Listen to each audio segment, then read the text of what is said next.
হাত দিয়ে প্যান্টের পকেট থেকে একটা ছোট অটোমেটিক শব্দহীন পিস্তল বের করে হাতের উপরে সেটা লুকতে লুকতে অদ্ভুত এক হাসিতে মুখখানি ভরিয়ে বললে, ন্যায় অন্যায়ের সীমারেখার ইলাস্টিসিটিটা আমার কাছে একটু বেশি, মিস্টার সেন। তাছাড়া আপনাদের মতো দু চারজন ধনী ব্যক্তিকে খুন করতে আমার বিবেকে না এতটুকু বাধে না। আলোতে তো কথাই নেই, অন্ধকারেও আমার হস্ত নিক্ষিপ্তগুলি সমানই চলে। আমার সাঙ্গপাঙ্গরা বলে থাকে, লক্ষ্যভেদে আমি একেবারে সব্যসাচীকে নাকি হার মানিয়ে দিই। আমার সাঙ্গপাঙ্গদের এটাই মত আমি নাকি স্বয়ং পাণ্ডুপুত্র, সব্যসাচীরও ওপরে। অতএব আচ্ছা, এখন তবে আসি, গুড নাইট। মারণ ভোমরা ধীর শান্ত পদে খোলা দরজার দিকে অগ্রসর হল। শোনো, এতক্ষণে রজতের গলা দিয়ে স্বর বের হলো।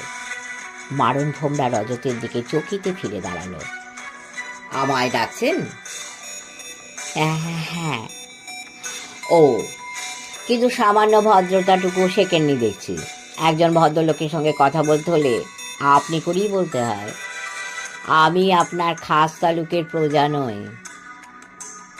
তোমার মতো একটা নীচ জঘন্য খুনির সঙ্গে কথা বলতেও ঘৃণা হয়। তবে আর কষ্ট করে নাই বা কথা বললেন?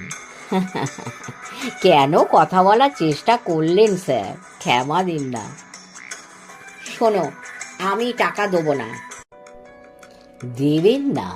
হ্যাঁ, তা আমি জানি, তবে আপনাকে দিয়ে দেয়ানো হবে। তোমার আস্পর্ধা তো কম নয় হে। আগে হ্যাঁ, দুঃসাহসী বেপরোয়া বলে চিরদিনই একটু দুর্নাম আছে, কিন্তু টাকা আমি সত্যিই দেব না। বেশ তো, আপনি দেবেন না বলেই কি আর আমরা নিতে জানি না? টাকা কি রাস্তার খোলামকুচি? খোলামকুচি নয়, বুঝেছ? আগে হ্যাঁ, খোলামকুচি নয়, তবে জলের মতো। টাকাটা ব্যাংক ব্যালেন্স জলের মতো বেরোবে। ব্যাস, এখন তুমি যেতে পারো। শুনুন, মহিমার্ণব রজত বাবু, মারণ ভোমরার দাবিটাকে না ভিক্ষুকের দাবি বলে মনে করবেন না। প্রাণের মায়া যদি থাকে তবে আমার আদেশ মতোই করবেন। আচ্ছা, তবে আসি। যথা সময়ে আবার দেখা হবে।